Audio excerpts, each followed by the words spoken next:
जय गौ माता, जय श्री राम। मैं आपका अपना पंडित शुभम कौशिक, राष्ट्रीय गौ सेवा संघ से राष्ट्रीय सचिव।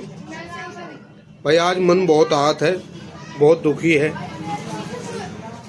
बहुत दरिंदगी जो है भारत देश में, स्थिति बहुत खराब है मेरे भाई।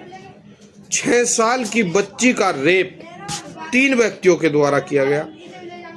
आप वीडियो देखिए, उसके बाद बात करते हैं। पैसे दिए थे नकली, दिलजान नहीं, दिलजान ने। ये तीनों ने गंदा काम किया, तीनों ने तीनों नहीं किया है। तीनों ने किया है। उन्होंने जिस तरीके से बताया कि बलात्कारी की माँ कहती है कि तेरी बेटी के साथ ऐसा होना ही चाहिए था, ये मानसिकता उस माँ की है। अगर बच्चा नाबालिग है, उस माँ को जेल में डालो। कैसे वो ऐसे बोल गई? उसकी औकात कैसे हो गई? मेरे सामने बोलकर दिखाई, अभी दिखाई ना, बोलकर आए ना, ढूंढ रहा हूं मैं कि एक बार अभी दोबारा ऐसे बोलकर दिखाए। उसके माँ बाप को सजा दो, उनकी परवरिश में गड़बड़ है। देख ली भाई आपने वीडियो। आप ये देखिए कि बच्ची खुद अपने मुंह से बता रही है कि उसको नकली पैसे दिए गए हैं। 3 व्यक्ति उसको लेकर के गए हैं और तीनों ने उस व्यक्ति के साथ गलत काम किया है। देखिए, शासन प्रशासन से मैं निवेदन करना चाहता हूं, इस प्रकार के कृत्यों के लिए कानून बनाना जरूरी है, ना कि यूसीजी जैसे कानून को धरातल पर उतारना। इस प्रकार के गलत कार्यों के लिए फांसी की सजा या मौत की सजा निश्चित की जानी चाहिए।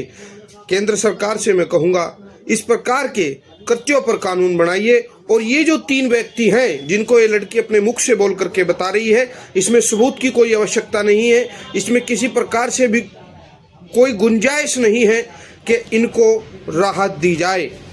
इनको तत्काल प्रभाव से गिरफ्तार किया जाए और गिरफ्तार करने के तत्पश्चात इनको मौत की सजा दे करके फांसी पर टांग देना चाहिए, मेरी राय के हिसाब से। बाकी आपकी क्या राय है, आप कमेंट में बता सकते हैं। बहुत दर्दनाक है, बहुत दुखदायक है।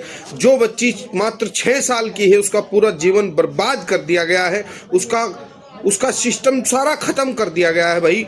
और इस चीज की लड़ाई भी लड़नी जरूरी है। जो यूसीजी का विरोध कर रहे थे, जो सड़कों पर उतर करके विरोध प्रदर्शन कर रहे थे, जो महसूस करा रहे थे सरकार को कि सरकार झुके, इन चीजों के लिए सरकार को झुकाओ, इन चीजों के लिए धरना प्रदर्शन करो, इन चीजों के लिए प्रोटेस्ट करो, इन चीजों के लिए सड़कों पर उतरो,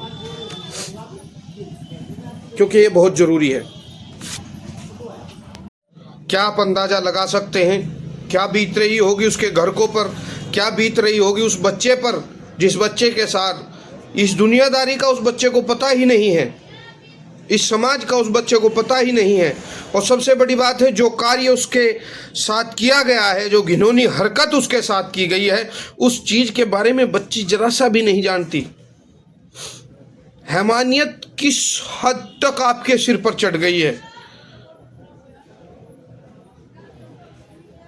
करो, इस चीज के लिए प्रोटेस्ट करो, इस चीज के लिए अपने आप को आगे लेकर के आओ, दिखाओ इस चीज के लिए हिम्मत, मजबूती।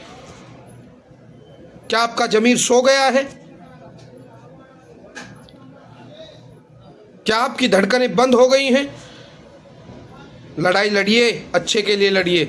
और मैं वहां के, जहां की ये घटना है, वहां के थाना अध्यक्ष को भी कहना चाहूँगा, वहां के सीओ साहब, क्षेत्राधिकारी को भी कहना चाहूँगा, और मैं उस जिले के एसएसपी साहब को भी कहना चाहूँगा, मेरा हाथ जोड़ करके निवेदन है, आज फैसला लीजिए, आज जगाइए अपने जमीर को, आज जगाइए अपनी स्थिति को, और इस बच्ची के साथ किए गए कृत्य का जो बदला है वो आप ले सकते हैं।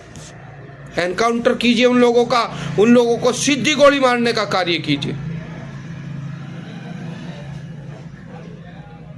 क्योंकि आज अगर इस पर ऑब्जेक्शन ना उठाया गया, आज अगर दंडनात्मक कार्रवाई ना हुई, तो भविष्य में भी इसी प्रकार से हमारी बहन बेटियों के साथ गलत कार्य किया जाता रहेगा।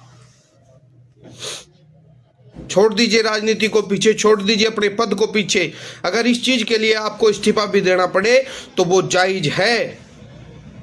अगर इस चीज की लड़ाई लड़ने के लिए आपको किसी हद तक भी जाना पड़े तो वो जायज है, क्योंकि उस बच्ची को ये पता ही नहीं है कि उसके साथ क्या हो गया। उसकी पूरी जिंदगी तहस नहस हो गई है, बर्बाद हो गई है।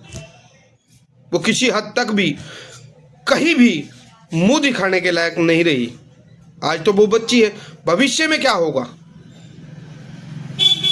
भविष्य में यही समाज उसको उसी नजरों से देखेगा जिस नजरों से उसको उसके साथ ये कार्य किया गया है। मेरा निवेदन है हाथ जोड़ करके, एक इंसान होने के नाते, एक व्यक्ति होने के नाते, कि इस पर कार्यवाही मजबूती से होनी चाहिए। इस पर सोचने का या किसी प्रकार का कोई विकल्प नहीं बचता है। कीजिए प्रोटेस्ट, कीजिए विरोध प्रदर्शन और इनको फांसी की सजा दिलवाइए। जय गौ माता, जय श्री राम।